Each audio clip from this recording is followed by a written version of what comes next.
सब स्टूडेंट को मैं बताना चाहती हूँ कि आप सभी लोगों के लिए दिसंबर बैच के साथ में अगर आप जेआरएफ अड्डा से पढ़ के निकालते हो तो आपको जेआरएफ अड्डा में भी जॉब ऑफर होगी। दूसरी इंपॉर्टेंट चीज ये है कि आप सभी स्टूडेंट्स के लिए जब भी कहीं भी assistant professor, associate professor, teaching associate, research associate और इसके अलावा आप लोगों की जितनी भी इंटरनल वैकेंसीज निकलती है, तो कब जॉब के लिए अप्लाई करना है, कहाँ करना है, कैसे करना है, वो सारा स्कीम इस बार इस बैच के अंदर हम लोग लेके आएंगे। तो आप सभी लोगों के लिए ये वाला बैच मैं दोबारा से अनाउंस करती हूँ with this of course job की गारंटी। सुपर 100 का बैच अपन ने बनाया था, बैच 1 इसका ऑलरेडी चल रहा है और बैच 2 27 से मैं स्टार्ट करने जा रही हूँ। तो इसको भी सबसे पहले तो लॉन्च करना बहुत जरूरी है 27 तारीख से। अगर आप में से जितने भी स्टूडेंट है जो हमारे साथ एनरोल करना चाहते हैं, सो ये सारे के सारे ऑफर्स के साथ में इस बार, क्योंकि आपको पता होगा कि मैंने एक वीडियो भी बनाया था कि यूजीसी नेट एग्जामिनेशन को क्वालिफाई करके जॉब नहीं लगती, ऐसे करके एक निकलता है। तो मैं आप सभी लोगों से जो है वो यहाँ पर बताने वाली हूँ कि कैसे कहाँ अप्लाई करना है। पूरी एक अच्छे से अलग से वीडियो बनाऊंगी इसकी कि कैसे मैं बताऊंगी। बाकी वीकली आपका जो स्टडी प्लानर है वो आपको मिलता है कि आपको कब क्या रिवाइज करना है। पूरा दिसंबर का कोर्स सब कुछ, जिसमें नेट, सेट, पीएचडी एंट्रेंस और आपके इंटरव्यू सारे कवर हो जाएंगे। ये सपोर्ट नंबर, हेल्पलाइन नंबर है जिस पर आप कॉल कर सकते हो। एंड जैसा मैं हमेशा कहती हूँ 500 प्लस सिलेक्शन अपने पिछली बार थे, 1000 प्लस इस बार अपन को देने हैं। तो क्या आप अगले हो ये आपको डिसाइड करना है। तो जेआरएफ अड्डा का न्यू बैच हम स्टार्ट करने जा रहे हैं। सेकेंडरी स्टोरेज आप लोगों की टोटल 3 टाइप से हैं जो मैं आपको याद करवाने वाली हूँ, जैसे कि solid state storage, optical storage और आप लोगों की मैग्नेटिक स्टोरेज। ठीक है ना, बहुत ही इंपॉर्टेंट है। सबसे पहले तो इनके एग्जाम्पल्स हमको पता होने चाहिए। सॉलिड स्टेट स्टोरेज में यूएसबी आती है, आप लोगों की फ्लैश मेमोरी आती है, एसएसडी भी इसी के अंदर आएगी। ऑप्टिकल स्टोरेज के अंदर आती है आप लोगों की सीडी, डीवीडी, ब्लूरे की जो डिस्क आती है, सबसे लेटेस्ट टेक्नोलॉजी ब्लूरे ही है हमारे पास में। मैग्नेटिक स्टोरेज के अंदर आता है आप लोगों का हार्ड डिस्क ड्राइव। ठीक है ना, हार्ड डिस्क ड्राइव। देखो अगर मैं इन तीनों के अंदर कंपैरिजन करूं तो आज के टाइम में भी इवन एसएसडीज और ब्लूरेज के आने के बाद में भी आपने नोटिस किया होगा कि हार्ड डिस्क ड्राइव का जो महत्व है ये अभी तक कम नहीं हुआ है। आज तक लोग हार्ड डिस्क ड्राइव को यूज करते हैं। हार्ड डिस्क ड्राइव कभी ऑब्सोलेट नहीं होती है। सबसे पहली बात तो मैंने जैसे आप लोगों को बताया कि इसके रीड एंड राइट जो है, total number of read and right अभी भी ज्यादा है, सबसे ज्यादा है। दूसरी इंपॉर्टेंट चीज ये जो है ये डायरेक्ट एक्सेस के ऊपर काम कर लेता है। ठीक है ना, साथ ही साथ यहाँ पर मैग्नेटिक डिस्क जो है उसकी कॉन्फ़िगरेशन आप काफी लार्ज लेवल पर लेके जा सकते हो। ठीक है, हाँ ये अलग बात है कि हीटअप होने के चांसेस होते हैं। साथ ही साथ क्योंकि ये मैग्नेटिक टेक्नोलॉजी से बनी है तो कंपैरेटिवली स्लोअर होती है एसएसडी के लिए। इस तरीके के कुछ प्रॉब्लम है जो यहाँ पर होते हैं, बट स्टिल आपकी हार्ड डिस्क ड्राइव कभी भी ऑब्सोलेट नहीं हुई है। ठीक है, इसके अलावा CDs, DVDs, blue rays, flash drives यानी कि पेन ड्राइव्स, यूएसबी ड्राइव्स, ये आने और जाने वाला सिनेरियो इनका चलता है ना। इतना ज्यादा अभी भी ऐसा कुछ नहीं कि बहुत ही एक्सटेंसिव लेवल पे नहीं यूज किया जाता है। हाँ ये टेम्परेरी पर्पस के लिए हम इनको यूज कर लेते हैं, ऑल्दो है ये सेकेंडरी। तो सॉलिड स्टेट जो है वो यूजुअली बनते हैं आप लोगों के सिलिकॉन माइक्रोचिप से। आप लोगों से एग्जाम में पूछ लिया जाता है, इसीलिए यहाँ पर लिखा है, तो याद रखेंगे कि सिलिकॉन माइक्रोचिप है ये, स्पेशल टाइप की। अब बात ऐसी है क्योंकि सॉलिड स्टेट का जो स्टोरेज होता है उसके अंदर कोई भी मूविंग पार्ट नहीं होता है, इसीलिए ज्यादा पोर्टेबल होता है। ये जो है ये लेस हीट प्रोड्यूस करता है। वेट के अंदर जो होता है थोड़ा कम वेट होता है इसका कंपैरेटिवली मैग्नेटिक स्टोरेज डिवाइसेस से, इसीलिए इसे पसंद किया जाता है। जो आप लोगों की ट्रेडिशनल हार्ड डिस्क ड्राइव्स है उनके कंपैरिजन में ये तेज होती हैं। साथ ही साथ इनके अंदर जो डेटा है वो इलेक्ट्रिकल फॉर्म के अंदर स्टोर होता है इस सिलिकॉन चिप पे, जिसको हम लोग सेल्स बोलते हैं। ठीक है, आगे मैं बात करूं तो जो सॉलिड स्टेट है वो एक आइडियल स्टोरेज मीडियम है। अगर मैं मॉडर्न डिवाइसेस की बात करूं जैसे कि टैबलेट्स, स्मार्टफोन्स, डिजिटल कैमरास, इन सभी के अंदर क्या लगता है आप लोगों का सॉलिड स्टेट ही लगता है, कुछ इस तरीके का ये दिखता है। बट अगर मैं बात करूं आप लोगों के लिए मैग्नेटिक डिस्क की, जैसे कि हार्ड डिस्क ड्राइव आप सभी लोगों ने सुना है, मैंने कई बार उसका डायग्राम बना के भी आप लोगों को दिखाया है। इस वक्त मैं आप लोगों को एक डायग्राम यहाँ पर दिखा भी रही हूँ, अगर आप सभी लोगों को याद हो तो मैं जल्दी से बना के दिखाती हूँ। इस तरीके से एक स्पिंडल होता है आप लोगों के पास में, और ऐसे आप लोगों के पास में जो है बहुत सारे डिस्केट्स होते हैं, इस तरीके से लगे हुए होते हैं। ये जो प्लेट्स है ये ऊपर से और नीचे से दोनों ही तरफ से कोटेड होती है। इसके अलावा जो है ये हमेशा क्या कर रही होती है, रोटेट कर रही होती है। साथ ही साथ आप लोगों के पास में क्या होता है, इस तरीके से रीड एंड राइट हेड होता है। अब होता क्या है, अगर मैं इसको थोड़ा और डिटेल के अंदर बनाऊं तो ये कुछ इस तरीके का जो आप लोगों का सर्कल है, ये सर्कल जो है वो इस तरीके से सेक्टर्स में डिवाइडेड होता है और इस तरीके से ट्रैक्स में डिवाइडेड होता है। ये जो ट्रैक्स है और जो ये सेक्टर्स आप लोगों ने बनाए हैं, इनके इंटरसेक्शन में बनता है ये आप लोगों का ब्लॉक, है ना। और ये जो ब्लॉक होता है यहाँ पर एक्चुअली आप लोगों का data byte wise byte save होता है।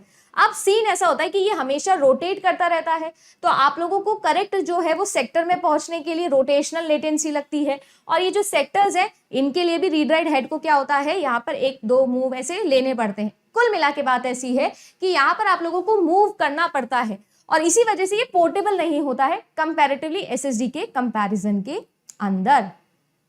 सही है, याद रखेंगे इस चीज को। साथ ही साथ आप लोगों से अगर एक टर्म मैं पूछूं यहाँ पर कि करेक्ट सेक्टर में पहुंचना है और करेक्ट ट्रैक में भी पहुंचना है, इन दोनों के लिए कुछ ना कुछ टाइम तो लगता होगा।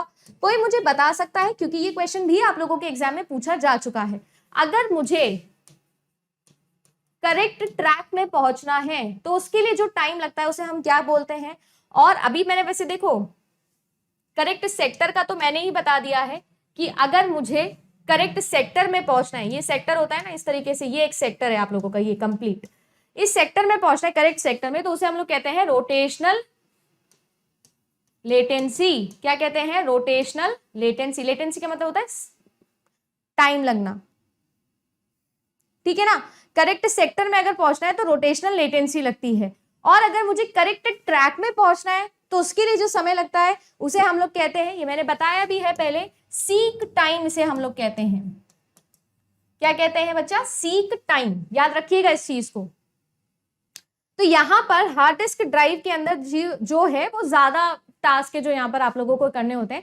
देखो इस तरीके से आप लोगों का डिस्केटेड्स होते हैं, बहुत सारे डिस्क होते हैं, सो एक साथ लगे हुए होते हैं, ऊपर और नीचे दोनों की तरफ कोटेड होते हैं। इनका साइज बहुत अच्छा होता है ना। कैपेसिटी ये देखो लिखा भी है, कैपेसिटी इनकी बहुत अच्छी होती है और ये बहुत सस्ते में और ड्यूरेबल तरीके से काम करके देती है, ठीक है। वेयर इज आप लोगों की जो मैग्नेटिक डिस्क है वो क्यों बनी होती है, आई मीन किससे बनी होती है, तो मैग्नेटिक फील्ड्स से बनी हुई होती है, ठीक है ना। आप इसके अंदर इलेक्ट्रिकल एनर्जी देते हो जिसको ये मैग्नेटिक एनर्जी के अंदर कन्वर्ट करके यूज करता है।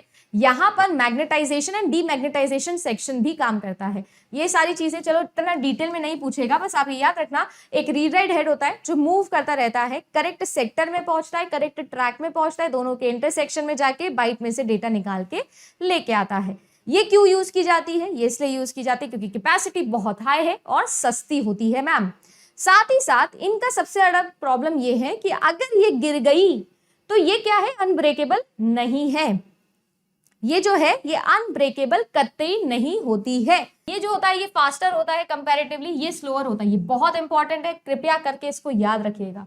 ये जो होती है लॉन्गर लाइफ स्पैन के साथ में आती है, ये जो है ये शॉर्टर टाइम स्पैन के साथ में आती है। आई थिंक यही क्वेश्चन था जो आपसे बना था।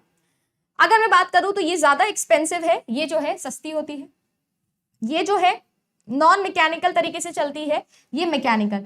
जिस भी सिनेरियो में, जिस भी सर्किट में मूविंग टेक्नोलॉजी हो गई, इलेक्ट्रिक फील्ड या मैग्नेटिक फील्ड क्रिएट करने के लिए मोशन तो चाहिए, काइनेटिक एनर्जी तो चाहिए, तो वहां पर आप लोगों का मैकेनिकल फॉर्म आ ही जाता है। आगे बात करूं, शॉक रेजिस्टेंस होती है, ये इसके अंदर नहीं होता है। इसको शॉक लग जाता है, इसको गिरा दो ना आप तो शॉक लग जाता है। गिरा मत देना, नहीं तो कंप्यूटर पूरी तरीके से बंद है आपका। बड़ा मजा आया, पीछे से कैबिनेट खोल रहे, किसी दिन सीपीयू खोल रहे, निकाल रहे, हार्ड डिस्क को छोड़ दी, ठीक है, बहुत पिटाई लगेगी, बहुत पिटाई। Best for storing operating system हो गया, गेमिंग एप्लीकेशन हो गई, या जो फ्रीक्वेंटली यूज्ड फाइल्स है। देखो इसका जो काम करने का तरीका है ना वो बहुत ज्यादा सिमिलर है कैश से, रैम से, है ना, इनसे जो कि फास्ट मेमोरीज होती है, टेम्पररी मेमोरीज होती है। इसका काम करने का तरीका सिमिलर है, मैं ये नहीं कह रही हूँ कि वैसी होती, सिमिलर है। जबकि ये जो है बड़ी ओल्ड स्कूल ट्रेडिशनल तरीके से चलती है, इसका बड़ा मजेदार वाला काम चलता है, ठीक है जी। आगे अगर मैं बात करूं तो ऑप्टिकल डिवाइसेस पे आ जाती हूँ। जैसे कि आप सभी लोगों ने देखा होगा, एक जमाना था जब सीडीज एंड डीवीडीज में ही सब कुछ चलता था। हमारे घर में कोई भी वीडियो आता था तो सीडीज या डीवीडीज के अंदर ही आता था। नोटिस किया होगा आप लोगों ने। ये जो है ये मेटल और प्लास्टिक की मदद से जो ये सीडीज बनती है, इनके ऊपर जो स्कैनिंग है वो किसके थ्रू होती है, लेजर बीम के थ्रू होती है ना जी, लेजर बीम की तरह होती है। अब बात ऐसी है, ये जो है ये डिवाइडेड होती है अगेन ट्रैक्स के अंदर, जिसके अंदर आप लोगों के फ्लैट एरियाज होते हैं और हॉलो होते हैं, ठीक है ना। अब बात किया जाए तो ये जो फ्लैट एरियाज है इनको हम लोग लैंड कहते हैं और हॉलोज को हम लोग पिट्स कहते हैं, ठीक है। अब क्योंकि आप लोगों के एग्जाम में बड़ा अच्छे क्वेश्चंस बन जाते हैं ना, तो इसलिए ये के लिए मैंने लिख दिया है। इन फ्यूचर ईयर्स हो सकता है कि एनटीए जो है वो और ज्यादा डीप में जाए, जितना वो डीप में जाएगा उतना मैं डीप में जाऊंगी, है ना। तो इसीलिए हम जो है वो बात करेंगे इसमें कि फ्लैट एरिया को लैंड्स बोलते हैं, ठीक है, और जो पिट्स हैं वो हॉलोज होते हैं। अब ये जो लेजर है ये शाइन करती है डिस्क के सर्विस के ऊपर, तो लैंड जो है वो रिफ्लेक्ट बैक करता है लाइट को, जिसकी वजह से पिट्स जो है वो स्कैटर कर देते हैं लेजर बीम को, जिसकी वजह से स्कैनिंग हो जाती है। अगर हम लोग सीडी रोम की बात करें तो सीडी रोम कॉम्पैक्ट डिस्क है, रीड ओनली होता है, ओनली राइट डेटा वंस, आप एक ही बार लिखते हो। ऑफ कोर्स मैन्युफैक्चरर ने लिखा है, आप उसे ऑल्टर नहीं कर सकते, डिलीट नहीं कर सकते, सिर्फ रीड कर सकते हो।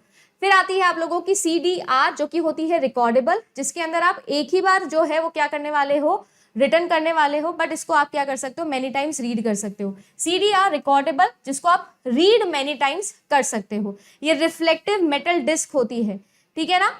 और ये जो आप लोगों का सरफेस होता है, कभी आपने CD को ध्यान से देखा हो तो ओपेक होता है, लाइट पास नहीं करती है इसके थ्रू, ठीक है ना, ये ओपेक होता है, ट्रांसपेरेंट नहीं होता है, ठीक है जी।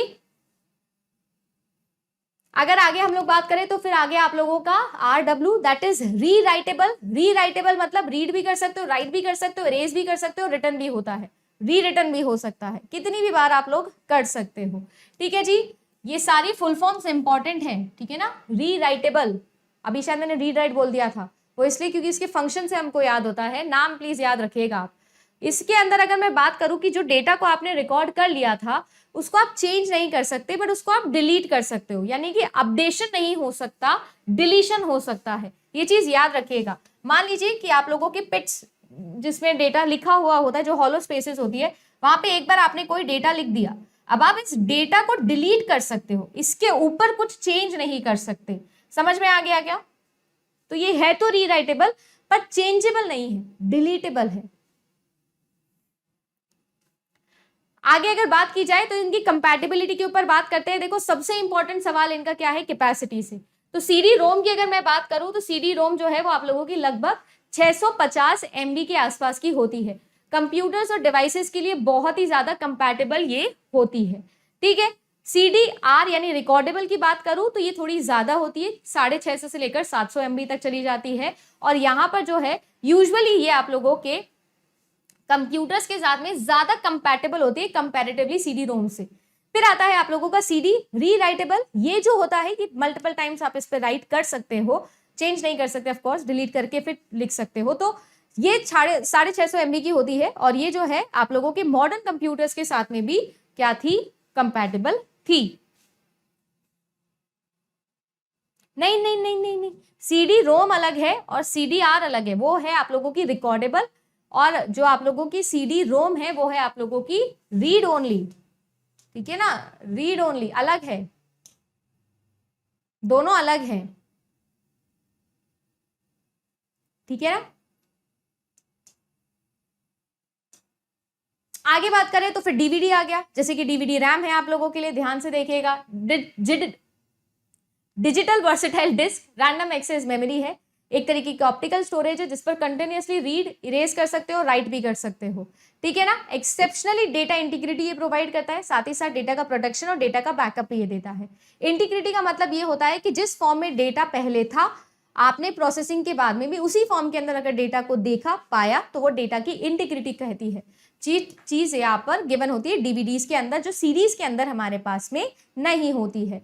ऑपरेटिंग सिस्टम जैसे कि आप लोगों के लिनक्स हो गए, मैक का OS 6.8.6 हो गया, विंडोज XP हो गया, ये सारे के सारे DVD रैम्स को सपोर्ट करते हैं, ठीक है ना। यूजुअली अगर मैं बात करूं तो इनको क्यों इस्तेमाल किया जाता है, यूजुअली आप लोगों की कैमरा सेटिंग्स के अंदर इनको यूज किया जाता है ना, मतलब वीडियोस को रिकॉर्ड करने के लिए ज्यादातर ये यूज होता है, जैसे कि कैम मेमोरी हो गई, कैम रिकॉर्डर्स हो गए, उनके लिए DVD रैम को इस्तेमाल किया जाता है, ठीक है जी, याद रखेंगे इसको। साथ ही साथ आप लोगों को ये रखना है कि भाई ये डेटा की इंटीग्रिटी, डेटा का बैकअप, डेटा का प्रोटेक्शन करता है, डिफेक्ट का मैनेजमेंट करता है, एरर को करेक्ट करने का काम करता है। DVD एक बहुत ही वर्सेटाइल डिस्क है, hence the name digital versatile disc.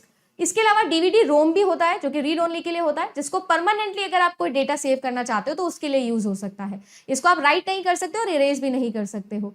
DVD रोम जो होता है वो लगभग आपके CD रोम के जो साइज है उसी के साथ में है, मतलब आप ये कह दो कि CD रोम जो है ना उसी का इंक्रीज कर दो साइज, बिल्कुल DVD रोम के जैसा काम करेगा, ठीक है जी। 1996 के अराउंड इसको डेवलप किया गया था। हाई डेफिनेशन डीवीडीज भी आई थी, HD यानी हाई डेफिनेशन। इतनी फेमस ये नहीं हुई थी, डीवीडी रैम ज्यादा फेमस हो गई थी। इसी के अंदर जो नया अपडेट आया है वही है आप लोगों का ब्लू-रे, ठीक है ना, वही आप लोगों का ब्लू-रे टेक्नोलॉजी है। डीवीडी रोम जो है, जिसको रीड ओनली डिस्क भी हम लोग बोलते हैं, ये यूजुअली कमर्शियल प्रोग्राम के लिए होता है। इसके अंदर आप ऐड या डिलीट कुछ भी नहीं कर सकते हो। लगभग 4.7 GB, 650 MB से 4.7 GB पर आ गए हैं कैपेसिटी के अंदर, ठीक है। फिर आया डीवीडी RW का मतलब समझ में आएगी आप लोगों को, रीराइटेबल होता है ये आप लोगों का। तो ये क्या है, इसके ऊपर जो फाइल्स है आप उनको बर्न कर सकते हो। डीवीडी डिस्क जो होती है मोर देन वंस, मतलब आप इसको दोबारा से दोबारा बर्न करना, मतलब डेटा को हटा दे के नया डेटा लिख देना। तो ये मल्टीपल टाइम इसको आप बर्न कर सकते हो। साथ ही साथ अनवांटेड फाइल्स को भी आप डिलीट कर सकते हो, ठीक है। इसकी कैपेसिटी भी 4.7 GB के आसपास होती है। डिफरेंस क्या है इसके अंदर और डीवीडी रोम में, कि वहां पर रीराइटेबल नहीं है। फिर आता है डीवीडी रैम। डीवीडी रैम जो है वो अलग अलग साइजेस में आता है, 2.6 GB, 4.7 GB, 5.2 GB, 9.4 GB तक भी आता है। मैक OS इसीलिए इसका साथ में कंपैटिबल होता है, अच्छी खासी रेंज के अंदर आता है। तो आप लोगों से डीवीडी रैम की रेंज पूछी जा सकती है, तो याद रखेंगे 2.6 GB से लेकर 9.4 GB तक ये चला जाता है। 1 GB को अगर मैं कन्वर्ट करूं तो आप सभी लोगों को होपफुली याद होगा। 1 GB को अगर मैं लिखना चाहती हूं, जब KB लिखती हूं तो 10 की पावर 3 लिखती हूं, फिर आप लोगों के लिए MB लिखती हूं तो 10 की पावर 6 लिखती हूं, फिर आप लोगों के लिए GB आता है विच इज 10 की पावर 9, ठीक है। अगर 2 की पावर्स में लिखोगे तो इसको 2 की पावर 10 लिखते हो, इसको 2 की पावर 20 लिखते हो, इसको 2 की पावर 30 लिखते हो। 2 की पावर 30, 2 की पावर 10 जो है वो 1024 होता है। तो बहुत ज्यादा इसकी कैपेसिटी होती है, ठीक है जी। फिर आया सबसे ही बड़ा खेल, सबसे लेटेस्ट टेक्नोलॉजी जो ऑप्टिकल डिवाइसेस के अंदर मेमोरी बनाने के लिए आई, वो थी आप लोगों की ब्लू-रे। इसके ऊपर आप बर्न कर सकते हो फाइल को, जो आप लोगों की होती है 1, है ना। बट यहां पर इस फाइल को कंप्लीटली डिलीट आप नहीं कर सकते, यहां पर रखे हुए डेटा को आप कंप्लीटली डिलीट नहीं कर सकते, ठीक है जी। 25 GB तक इसकी जो है वो आप लोगों की क्या होती है, रेंज होती है, 25 GB तक,